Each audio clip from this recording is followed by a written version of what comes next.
Bonjour à tout le monde et bienvenue sur Meducation. Je suis le docteur Bottier Naomi et aujourd'hui, on va s'entretenir sur un thème très intéressant, la nutrition.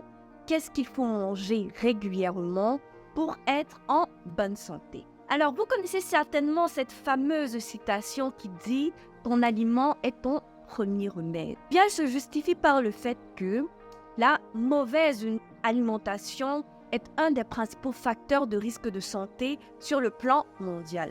Également, bien s'alimenter permet d'éviter certaines situations telles que la malnutrition et des maladies non transmissibles telles que le diabète, les maladies de cœur, l'hypertension artérielle et bien d'autres. Bien s'alimenter met en jeu plusieurs paramètres. Commençons par l'âge. La bonne alimentation commence dès la naissance. Certains diront même avant la naissance, lors de la grossesse. Alors, le nouveau-né doit être nourri exclusivement au lait maternel.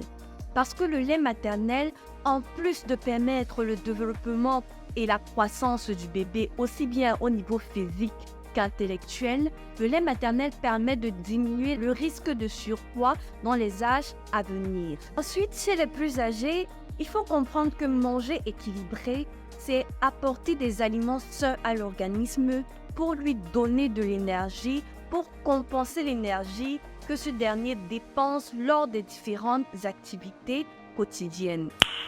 Nice. Un être humain, en moyenne, a besoin de 2000 à 2600 calories en termes d'énergie par jour, en fonction de différents paramètres tels que l'âge, le sexe et l'activité physique. Notre nourriture contient donc ce qu'on appelle des macronutriments qui permettent d'apporter cette énergie-là à l'organisme. Il s'agit des glucides, des protéines et des lipides qui doivent être représentés dans notre alimentation quotidienne à des proportions bien définies. Les glucides, plus connus sous le nom de sucre, doivent constituer moins de 10% de l'apport énergétique journalier de l'organisme.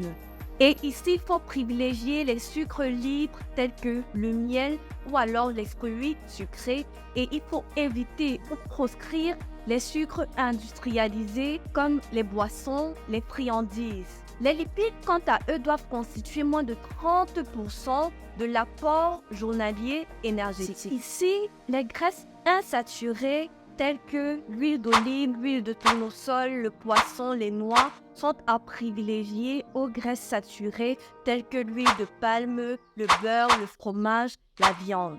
Vous comprenez donc que s'il y a un choix à faire, il vaudrait mieux cuire à la vapeur les aliments ou les bouillir plutôt que de les frire. Et également, lorsqu'on nettoie la viande, il faudrait retirer la partie grasse visible.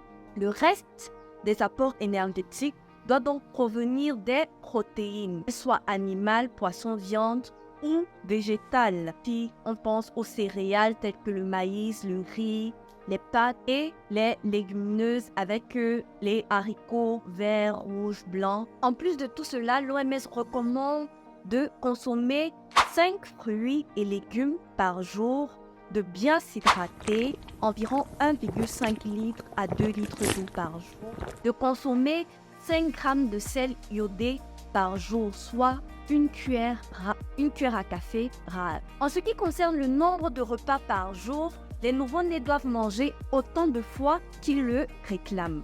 Pour les plus âgés, on va compter 3 repas par jour avec 1 à 2 collations si cela est nécessaire. Le premier repas, c'est bien évidemment le petit déjeuner, qui est le repas le plus important de la journée et pourtant qui jusqu'aujourd'hui est encore négligé par beaucoup de personnes, soit par manque de temps, soit par ignorance.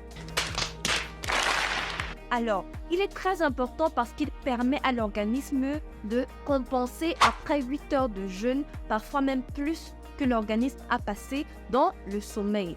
Et il doit être pris autour de 8 heures du matin. Le deuxième repas, c'est le déjeuner qui est pris entre 12h et 13h. Et ce repas doit contenir tous les 3 macronutriments que nous avons vus plus tôt.